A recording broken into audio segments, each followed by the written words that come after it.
Bonjour, chers frères et sœurs, et bon dimanche à tous et à toutes.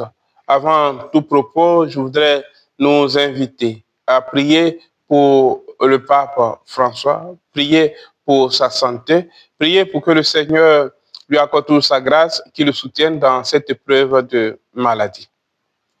Chers frères et sœurs, en lisant les pages de l'évangile de ce jour, on peut se dire que Jésus nous demande quelque chose de fort.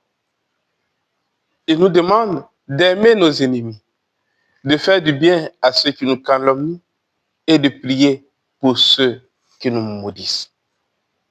Humainement parlant, nous dirons que cela est impossible. Mais Jésus veut nous enseigner que nous ne vivons pas seulement de notre chair et que par le baptême, nous avons reçu l'Esprit Saint. Cela ne veut pas dire qu'aimer son ennemi est facile, mais cela veut dire que nous avons la possibilité de nous faire aider par Dieu. Puisque lorsque Dieu nous demande quelque chose, il nous donne les moyens. Jésus nous demande à faire un dépassement, à ne pas agir comme les autres. Jésus nous demande de compter sur lui ou de compter avec lui. Dans la continuité de l'évangile, Jésus établit une relation entre notre manière d'agir envers les autres et notre jugement final. Ne jugez pas et vous ne serez pas jugés. Ici, il est important d'établir une différence entre juger et dénoncer le mal. Juger, c'est établir une relation entre la personne et son péché. Dénoncer le mal, c'est dénoncer le fait qui n'est pas conforme à la volonté de Dieu. Chers frères et sœurs, par notre mission de chrétiens, nous sommes invités à aimer ou à agir de telle sorte que tous les hommes soient sauvés. Et c'est pour cela que j'aime bien cet hymne du temps de carême.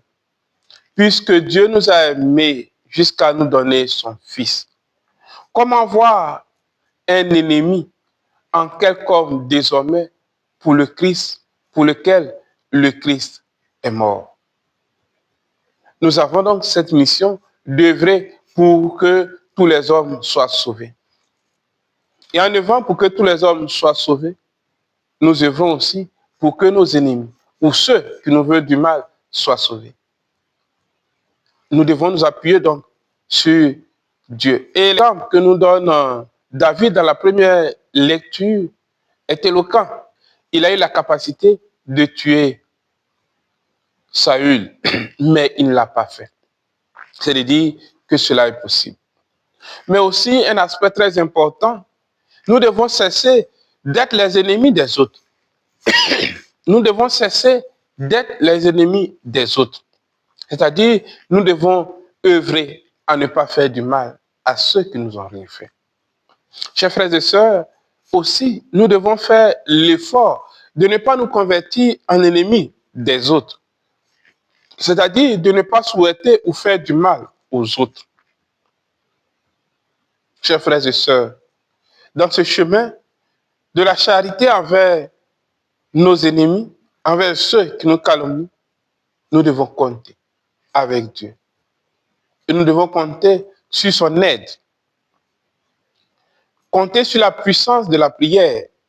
Et l'une des intercessions des verbes du mercredi 4 nous dit ceci. Seigneur, tu nous demandes d'aimer nos ennemis. Convertis leur cœur et le nôtre. Voilà tout ce que le Seigneur nous demande. Aimer afin de convertir le cœur des autres. Prier pour convertir aussi le cœur des autres. Nous sommes invités à ne pas faire comme les autres. Nous devons simplement faire comme le Christ qui à la croix dit Seigneur, pardonne-leur, Père, pardonne-leur, car ils ne savent pas ce qu'ils font. Chers frères et sœurs, demandons donc au Seigneur de nous donner la grâce de pouvoir aimer nos ennemis, de pouvoir prier pour ceux qui nous maudissent et aussi de pouvoir faire du bien à ceux qui nous calomnient. Mais surtout, demandons lui aussi la grâce de ne pas être les complices du malheur dans lequel nos frères sont tenus. Bon dimanche, chers frères et sœurs, que Dieu vous bénisse, qu'il vous accorde une excellente semaine et qu'il éloigne de vous tout ce qui est nuisible. Bon dimanche à tous et à toutes.